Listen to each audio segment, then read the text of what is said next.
vamos a mirar algo importante, y es en qué consiste un verdadero encuentro con Cristo.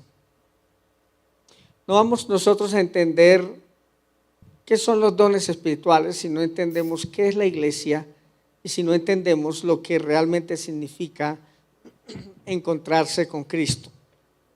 Entonces, de por sí los dones espirituales son para aquellos que han conocido a Jesucristo. Pero hoy vamos a traer claridad, mis amados, en cómo se produce un verdadero encuentro con el Señor Jesucristo. Libro de los Hechos, capítulo 9.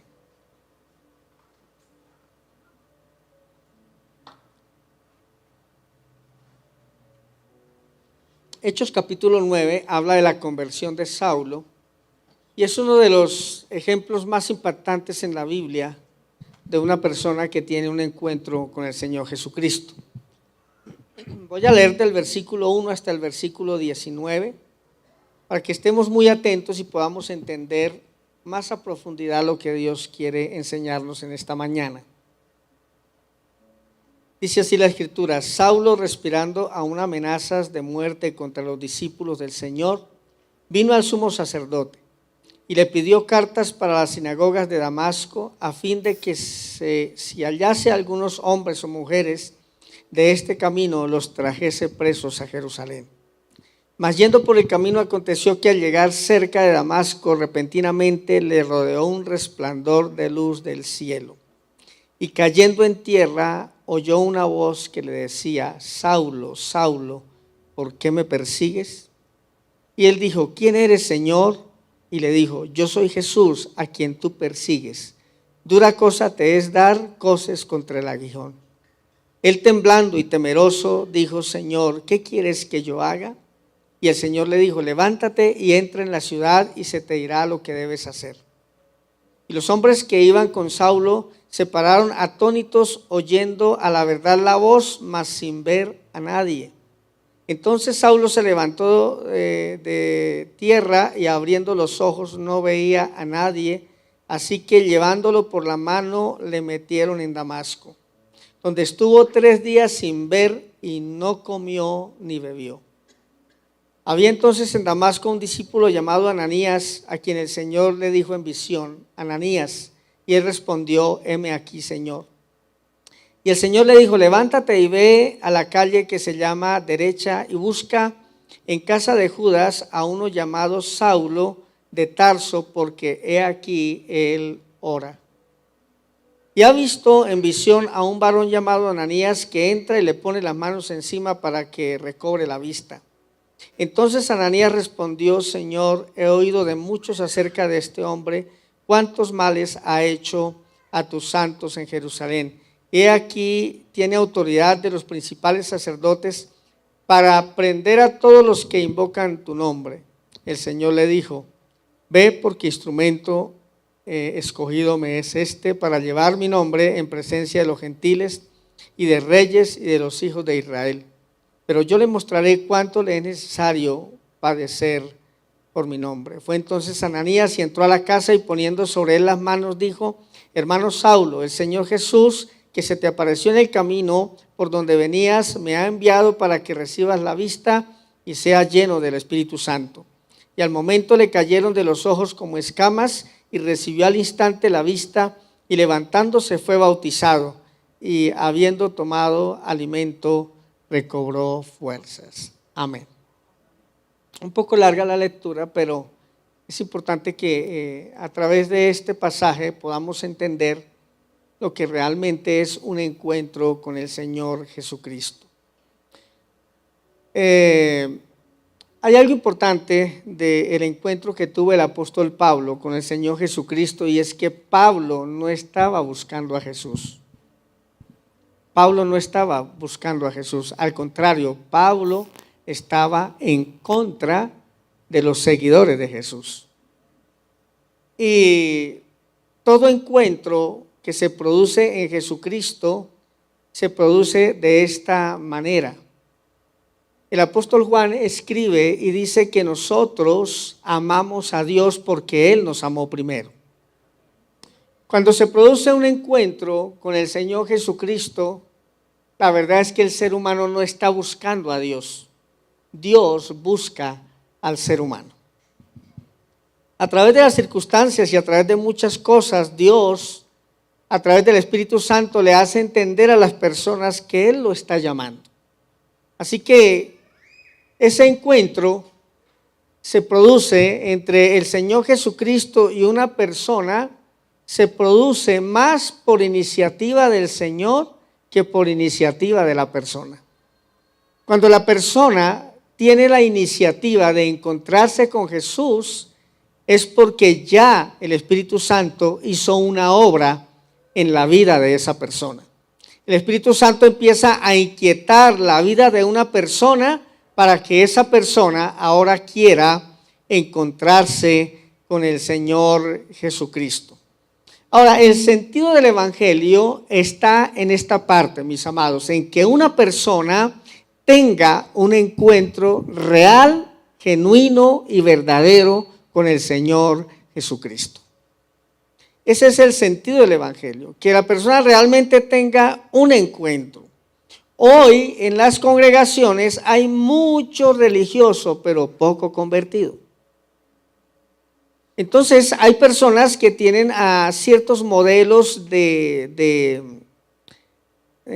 religiosos y tratan de buscar a Dios y tratan de ser buenos y tratan de ser mejores, y algunos incluso tratan por muchos medios de llegar a Dios, pero lo único que hay en su corazón es un sentido religioso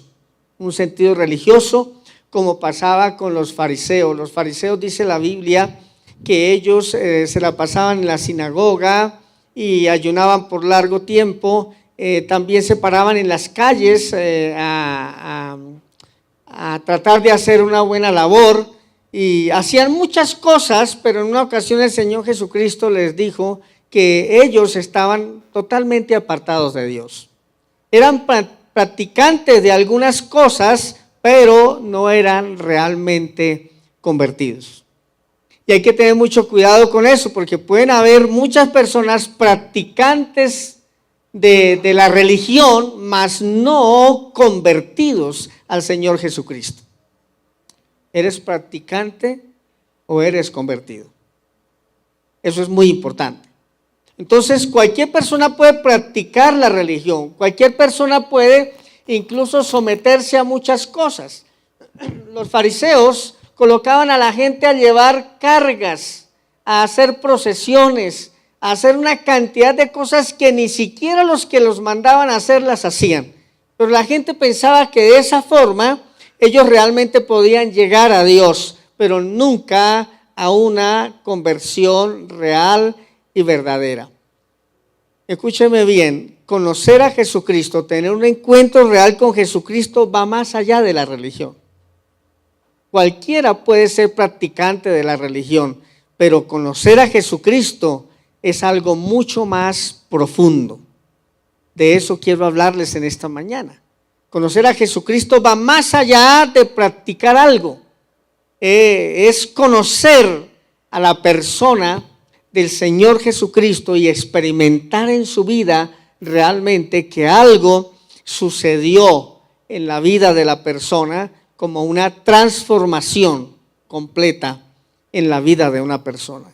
Pablo dijo: de modo que si alguno está en Cristo, es una nueva criatura. O sea, el encuentro real con Jesucristo tiene que ver con ser una nueva persona, una nueva criatura, como sucedió con el apóstol Pablo, de perseguidor ahora a honrar a Cristo. Eso es una transformación completa y total.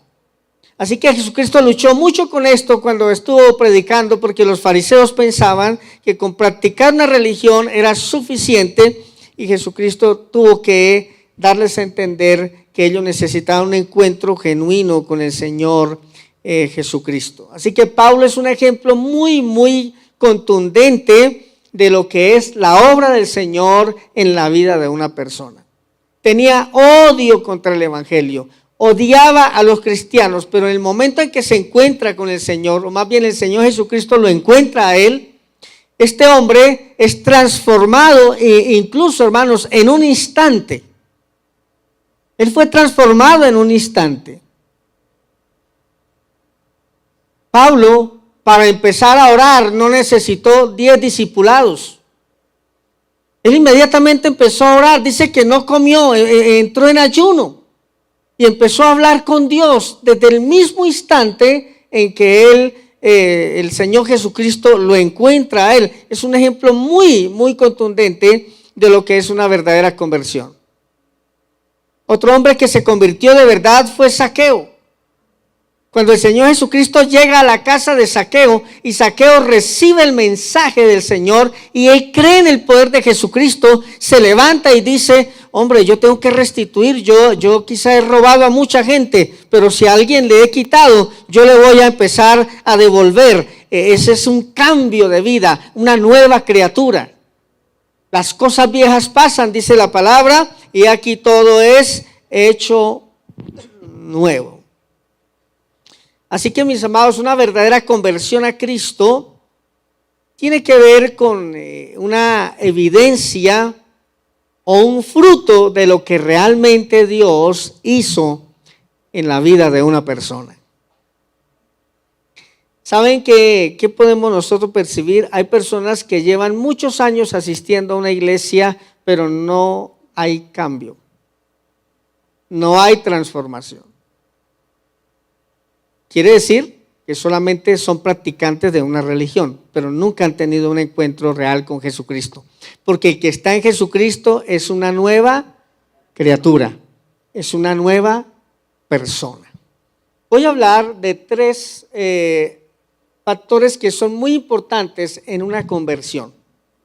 Y aquí vamos a entender cosas bien importantes. Si una persona cuando se convierte es una nueva criatura, esa persona ya no es la misma, algo sucedió, hubo un cambio, una transformación, entonces les voy a hablar de 3 aspectos importantes dentro de ese panorama de conversión. Lo primero es que cuando una persona se convierte de verdad, en esa persona debe haber 3 compromisos, 3 o 4 compromisos. El primero, debe haber en la persona un compromiso intelectual. En otras palabras, si la persona no conocía nada de Dios, ahora el impacto de conocer a Jesucristo lo va a llevar a conocer quién fue Jesucristo, también de una manera intelectual.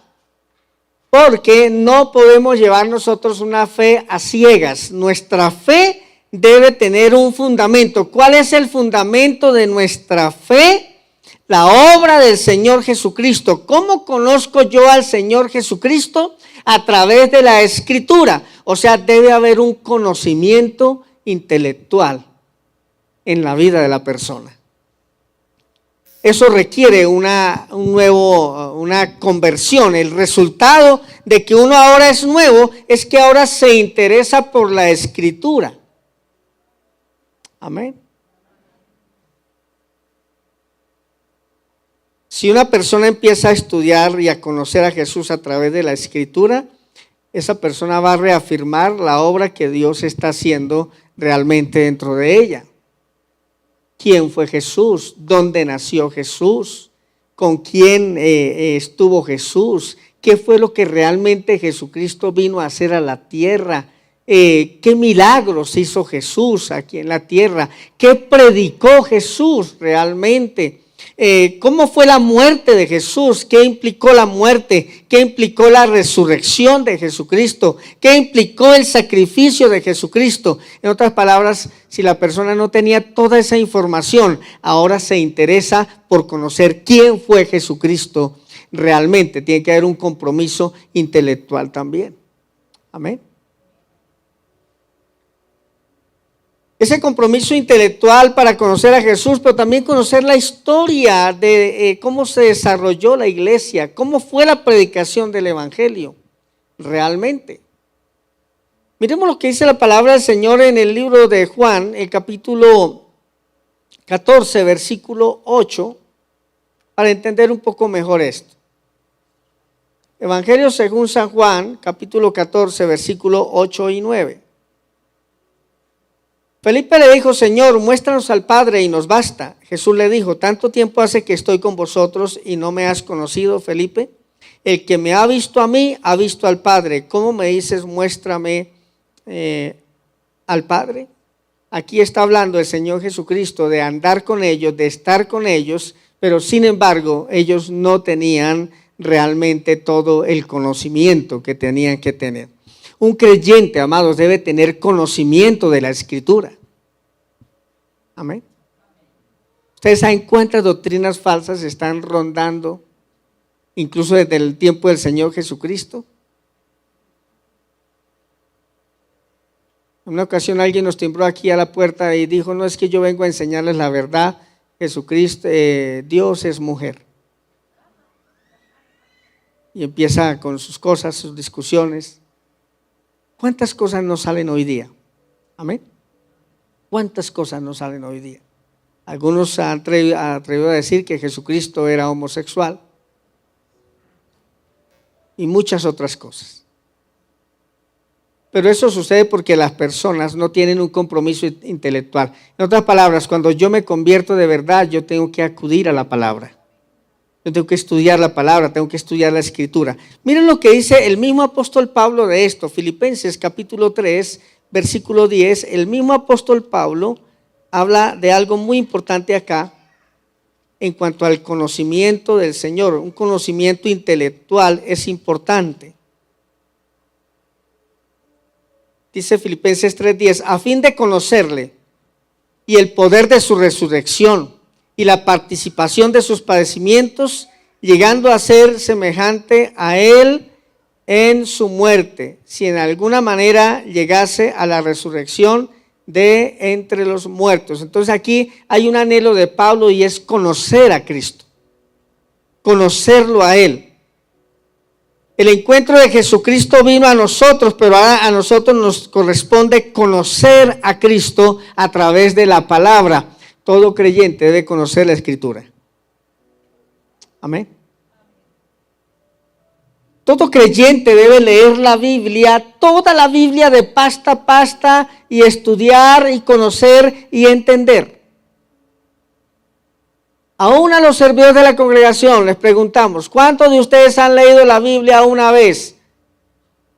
5 o 6. ¿Cuántos la han leído 10 veces? Ninguno. Porque las personas fundamentan a veces su fe en cosas vanas. ¿Por qué? Porque no conocemos realmente la Escritura. Es muy importante que todo creyente tenga una buena Biblia, pero no solamente la tenga, sino que la lea. Importante también, mis amados, la iglesia ofrece discipulado. ¿Qué es un discipulado? Fundamentos, bases de la Escritura, de la palabra, para que las personas empiecen a conocer al Señor. Debes discipularte. La orden de Dios nos dice: Señor, vayan y hagan discípulos. Pero yo les voy a decir algo: nosotros no podemos hacer discípulos con una persona que solo viene a escuchar un sermón de vez en cuando. Necesitamos reunirnos con esa persona y enseñarle los fundamentos bíblicos, como mínimo una vez por semana. Amén. Porque si alguien realmente se convierte a Jesucristo, nace en él una necesidad de conocer la Escritura y conocer intelectualmente, o sea, toda la historia de lo que estamos creyendo. Porque es una historia real. Así que es muy importante, hermanos, conocer a Dios a través de la palabra, y nuestra fe se fundamenta en la Escritura. Nuestra fe se fundamenta en Jesucristo, en el poder de la palabra, de su resurrección, en la Escritura. Ahí se fundamenta nuestra fe, no en cuentos vanos. Si una persona no conoce la Biblia, está fundamentando su fe en algo muy vano, solo en lo que escucha. Necesita conocimiento intelectual. Amén. ¿Cuántos aquí han hecho un discipulado? Ante la manita, persona que yo me discipulé. Mire que nos falta más del 50%. Hermano Nelson, hermana Lina, colóquense de pie. Mire, ellos están a cargo de todo el tema de discipulados en la iglesia. Usted puede acercar a ellos y decirle, hermano, yo me quiero discipular. Ellos están muy dispuestos. Ellos incluso van a las casas de las personas muchas veces con mucho esfuerzo. Ellos están dispuestos para que con un equipo completo hay 60 personas listas para discipular. Así que hay que discipularse. Amén. ¿Qué se ve en un discipulado, mis amados? ¿Quién es Jesús? ¿Por qué vino Jesús a la tierra? ¿Qué es la resurrección de los muertos? ¿Qué es el pecado? Las consecuencias del pecado. Eso es lo que se ve en un discipulado. ¿Cómo tener seguridad de la salvación? Todas esas cosas necesitamos. ¿Por qué? Porque necesitamos un conocimiento de Dios a través de la Escritura. Así que toda persona que tiene un encuentro, que se encuentra con el Señor Jesucristo, esa persona necesita realmente interesarse por la palabra. Lo segundo que requiere un encuentro con el Señor, y es un factor importante, es un compromiso emocional. Entonces ya tenemos el compromiso intelectual, pero ahora debe haber un compromiso emocional. ¿Qué quiere decir esto? No que el evangelio solo se base en emociones. Porque encontramos también que hay muchos cristianos que se basan solamente en emociones.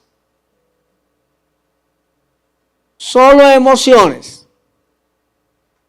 Yo he estado en algunos lugares donde quiero salir corriendo cuando veo tanto desorden y tantas cosas. ¿Cómo será una persona que va por primera vez? Amén.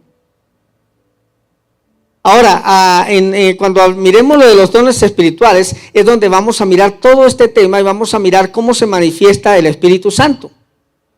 Pero entonces, debe haber también un compromiso emocional, pero no una fe basada en las emociones, sino una fe basada en la palabra. Ahora, aunque no todo es emociones, sí, el impacto del evangelio en nosotros tiene que producir cierta emoción y cierta reacción a la hora de conocer al Señor. Cuando una persona conoce a Jesús de verdad, hay un impacto en su vida. Y eso tiene que llevarlo a una reacción emocional automáticamente. Cada persona reacciona de una manera diferente. Algunos lloran y lloran y lloran porque el Espíritu Santo está haciendo algo en él. Otras personas corren. ¿Sabían eso? Corren, le quieren contar a todo el mundo lo que ha pasado en su vida. Eso es una reacción. Otros gritan. Otros están muy contentos, muy alegres, muy gozosos porque la reacción tiene que ser de una manera. También tiene que haber un compromiso emocional. En otras palabras, Dios está en mí, algo tiene que pasar en mí. Miremos la Biblia para que entendamos mejor. Hechos capítulo 2, versículo 37. Hechos capítulo 2, versículo 37.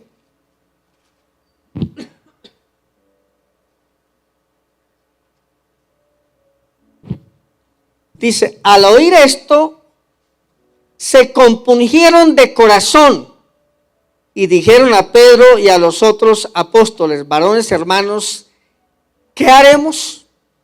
O sea, cuando ellos escucharon el mensaje, dice que ellos se compungieron de corazón. Cuando una persona se compunge, ¿cierto? Compungirse es como estremecer el interior, el ser. Entonces ellos se compungieron y fue tanto el impacto que después de que escucharon el evangelio, ¿ahora qué hacemos? ¿Qué hacemos? Porque esa es la reacción. Tiene que pasar algo en las emociones de las personas también. Hechos capítulo 22, versículos 6 al 10. Nos habla cuando Pablo está explicando su experiencia. La experiencia que él tuvo cuando fue derribado al piso, y él está contando una experiencia y está diciendo lo que él realmente sintió. Hechos capítulo 22, versículo 6. Pero aconteció que yendo yo al llegar cerca de Damasco como a mediodía, y de repente me rodeó mucha luz del cielo, y caí al suelo y una voz que me decía: Saulo, Saulo, ¿por qué me persigues? Entonces respondí: ¿quién eres, Señor? Y me dijo: yo soy Jesús, a quien tú persigues. Y los que estaban conmigo no vieron la luz y se espantaron, pero no entendieron la voz del que hablaba conmigo. Y le dije: Señor, Señor, y me dijo: levántate y ve a Damasco, y allí se te dirá será ordenado lo que debes hacer. Aquí está hablando Pablo de que hubo una reacción tanto de él como de los que lo acompañaron. Los que lo acompañaron reaccionaron cuando el poder de Dios empezó a manifestarse. Cada persona reacciona de una manera diferente, pero debe haber un compromiso también emocional. Amén. Cuando las personas fundamentan su fe en Jesucristo y en su palabra, y son sensibles a la voz de Dios, y son sensibles a lo que está pasando dentro de ellos, va a haber una reacción en la vida de la persona. Cuando el Señor Jesucristo en varias ocasiones sanó, en una ocasión sanó a un hombre, y el hombre salió corriendo y gritando a todo el mundo, decía: Jesús me sanó, Jesús me sanó, Jesús me sanó. ¿Por qué? Porque fue la reacción de lo que estaba realmente aconteciendo en él. La reacción de la mujer samaritana. Una mujer con desorden emocional y sexual, pero cuando Jesucristo le habla a ella, ella no se queda así como quieta, sino que ella va y gana a toda una ciudad para Cristo, porque ella va a Samaria y empieza. ¿Y saben qué decía la mujer? Un hombre me dijo todo lo que me pasa. Un hombre me habló a mí y nadie me había hablado así. Un hombre me dijo todo lo que me pasaba. Es la reacción de una persona que recibe el impacto del evangelio. Amén. Así que esta emoción, reacción, es natural cuando algo pasa en nuestros corazones y en nuestra vida. Amén. ¿Puede usted recordar algún efecto que haya habido por algo cuando las personas reciben un milagro de parte del Señor, cierto? Tiene que haber una reacción. Ahora, quiero referirme aquí a algo muy importante. Hay dos corrientes teológicas que aparentemente son muy distantes, pero quiero orientar hoy a la iglesia en algo muy, muy importante. Hay una corriente teológica donde se busca mucho conocimiento bíblico, pero no hay una fluidez del Espíritu Santo como tal. Se cree en el Espíritu Santo y esto, pero no hay esa fluidez del Espíritu Santo, o no hay esa reacción. Amén. Esa es una corriente. Está la palabra, la escritura que es. Y esa corriente, hermanos, dice: no hagan palmas, no dancen, no griten, canten de la manera más ordenada posible y cosas así, ¿cierto? Y respetamos, porque ellos fundamentan mucho su fe en la palabra. Eso es una corriente. Pero no hay reacción, no hay emoción. Y la otra corriente es contraria: solo emoción y poco de la escritura. En años pasados se levantaron muchos movimientos pentecostales donde hay mucha emoción, pero poco de la escritura. Ahora, ¿qué tenemos que buscar nosotros, hermanos? Nosotros debemos buscar aquí un punto medio. Amén. Nosotros debemos buscar un punto medio. Entonces, ¿cuál es el punto medio? Nosotros como iglesia debemos ser estudiosos de la palabra. Estudiosos constantemente de la escritura. Y no podemos nosotros negar la emoción que tiene, e incluso meternos en la misma escritura. Pero ¿cuál es el punto medio? No vamos a dejar de reaccionar en lo que Dios hace no vamos a dejar de dejar que el Señor se mueva y se manifieste como Él quiere a través de los dones espirituales, pero tampoco la iglesia puede volverse 100% emocional. Amén. Porque una iglesia que solo es emocional y no tiene la palabra como base, como fundamento, puede caer en cosas bastante terribles, que no son sanas, saludables ni buenas. Amén. Nos fundamentamos en la palabra, hay un impacto, hay una emoción por lo que Dios hace y nosotros por eso, amados hermanos, danzamos. Amén. Por eso nuestra alabanza es una alabanza, es bíblica, pero es una alabanza movida, que nos lleva a danzar, a expresar con nuestro cuerpo una emoción tan maravillosa como es la libertad en el Señor Jesucristo. Amén. Pero nuestra iglesia no se convierte todo en emoción. Nosotros creemos que Dios ministra la vida de las personas. Amén. Así que cuando usted venga a la casa de Dios, no se vaya a limitar. Si siente llorar, llore. Si siente gritar, grite. Si usted siente, hermanos, correr, corra. Sí. ¿Por qué? Porque no estamos limitando cosas que en un momento dado el Señor está haciendo. Pero no solamente no limitarnos a eso, sino conviértase usted en un estudioso de la palabra. Para que no sea traicionado por las emociones, sino más bien su fe se fundamente en el Señor. Amén. Nosotros también en muchas ocasiones ministrando, las personas caen al piso. En algunos lugares le insisten hasta que se cae. Se cae o se cae. ¿Cierto que sí? Y muchas veces posiblemente para el predicador poderse mostrar un poco más espiritual, de más autoridad. No. Nosotros aquí no tumbamos a las personas, pero creemos que el Espíritu Santo puede hacerlo. Amén, amados. El Espíritu Santo puede hacerlo. No podemos limitar la obra del Espíritu Santo de muchas formas como Él siempre lo ha hecho y que están en la Escritura. La Biblia habla de viento recio, incluso el lugar tembló. Todas las personas fueron llenas del Espíritu Santo. Las personas mostraban la reacción que habían tenido de muchas formas.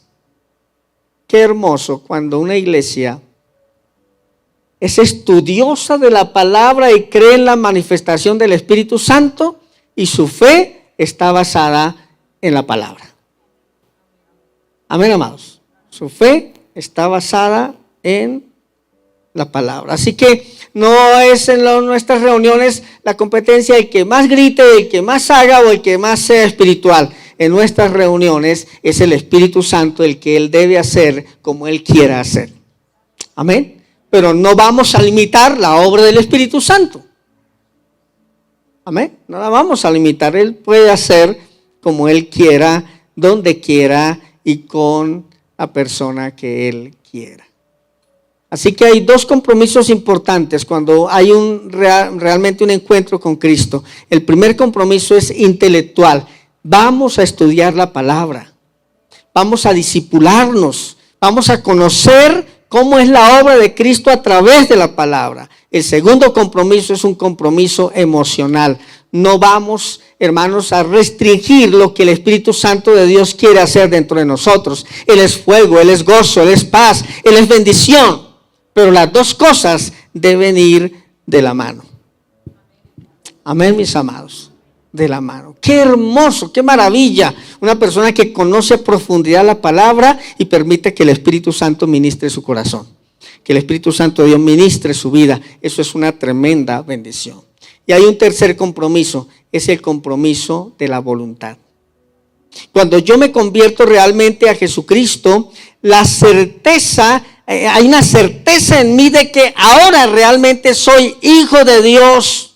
Y esto implica una voluntad en nosotros, tomar nuevas decisiones. En otras palabras, yo me convierto, aprendo de la palabra, dejo que el Espíritu Santo haga una obra en mi vida, pero también debe haber un compromiso de la voluntad. O sea, debe haber una acción como nuevo creyente. En Lucas capítulo 18, versículo 22, el Señor Jesucristo le está pidiendo al joven rico que haga algo. Pero es que yo los guardo todos. Yo guardo todos los mandamientos. Entonces, ahora el Señor le pide un compromiso de voluntad. Listo, tú guardas todo. Ahora te falta algo, o sea, te falta una acción. Ve y vende todo lo que tienes, dalo a los pobres. Y este joven se entristeció porque no hubo un compromiso de voluntad. Compromiso de voluntad de Zaqueo. Él conoce a Jesucristo y inmediatamente él reacciona hacia una acción de la voluntad. Devolveré todo lo que yo le he quitado a la gente. Si es necesario 4 veces más. Había una restitución, había un compromiso de voluntad. Igual en Pablo. Pablo, desde el momento en que Jesús lo encuentra, nunca más vuelve a perseguir a los cristianos. Ahora es un hombre que está en ayuno. Ahora dice que él oraba. Y el Señor le da a Pablo una palabra maravillosa. Y ahora te voy a enseñar cuánto cuesta sufrir por causa de mi nombre. Y después Pablo llegó a ser un gran apóstol del Señor, pero un hombre decidido a hacer lo que él tenía que hacer.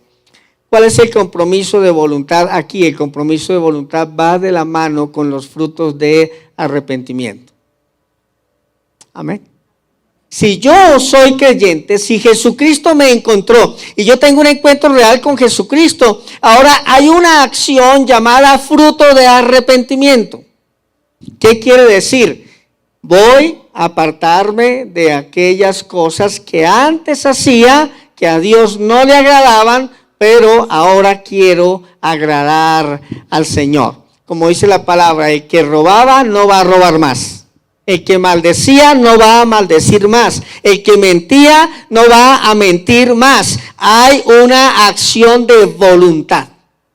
Es un compromiso de voluntad. Si yo me convierto al Señor y yo era bien discotequero, ¿qué tengo que hacer?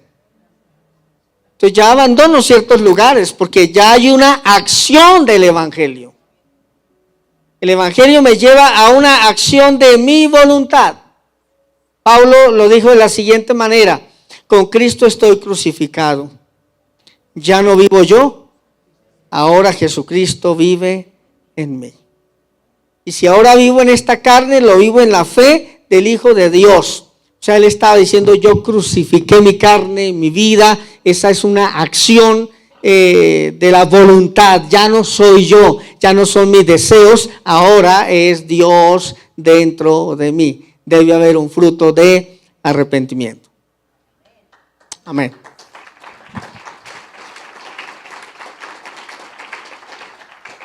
Compromiso intelectual, voy a aprender de la palabra. Compromiso emocional, voy a permitir que el Espíritu Santo de Dios ministre mi vida como Él quiera. Y 3, voy a tener una acción como una persona que realmente se convirtió al Señor Jesucristo. Podríamos concluir de la siguiente manera: hay una confirmación entonces de la conversión a través de la palabra. Hay una confirmación a través de lo que hace el Espíritu Santo y un nuevo nacimiento a través de una vida que ha sido transformada. Mis amados, vuelvo a preguntar: ¿es usted practicante de una religión o es una persona convertida a Jesucristo? Eso es muy importante tenerlo claro. Si Jesucristo está dentro de mí, si yo tuve un encuentro real con Jesucristo, hay transformación. Mi vida no puede ser la misma. Si yo voy a la congregación y mi vida sigue siendo la misma, soy religioso. Pero si yo voy a una congregación porque realmente tuve un encuentro con el Señor Jesucristo, mi evangelio no va a ser solo de congregación, mi evangelio se va a reflejar absolutamente en todo lugar, como una persona nueva, una persona transformada que recibió el evangelio, recibió el poder de Cristo y ahora puede decir: soy convertido realmente al Señor Jesucristo. Si tú no te has convertido al Señor Jesucristo, te invito en esta mañana para que te conviertas al Señor Jesucristo de verdad. ¿Cómo? A través del Señor Jesucristo lo recibimos en nuestro corazón y permitimos que Él haga una obra especial para un cambio, una transformación total y definitiva en el Señor Jesucristo. Cuando el religioso va a la iglesia, el religioso siempre va a decir: yo no sé qué me pasa, yo he querido cambiar y no soy capaz y no va a ser capaz si la obra de Cristo realmente no está presente en nuestra vida. Escúcheme bien, en nuestras fuerzas no podemos cambiar o ser transformados. Necesitamos un encuentro real con Jesucristo, como lo tuvo el apóstol Pablo, y su vida fue diferente, cambiada y transformada. Padre, oramos en esta mañana. Eterno Dios, posiblemente estemos por mucho tiempo en una iglesia, pero no ha habido un encuentro real. Eterno Dios, ayúdanos a tener un encuentro real, verdadero, con el Señor Jesucristo. Él nos está buscando. Esta mañana nos está hablando. Anteriormente ha venido hablándonos porque Él nos está buscando para que lo conozcamos de verdad. Señor, saca de nuestro corazón toda religión. La religión que nos ha impedido conocer a Jesús y amarlo de verdad. La religión que nos está impidiendo abandonar la vida antigua y venir a Jesucristo en vida nueva. Dios, necesitamos el poder de Jesucristo y necesitamos encontrarnos con Él, como le sucedió al apóstol Pablo. Pablo iba en contravía, su corazón lleno de odio, una vida con un enfoque totalmente desviado, pero cuando viene el Señor, lo cambia y lo transforma. Ahora vemos a un hombre orando, ayunando y predicando la palabra. Nos muestra la palabra el verdadero cambio y la verdadera transformación en la vida de una persona.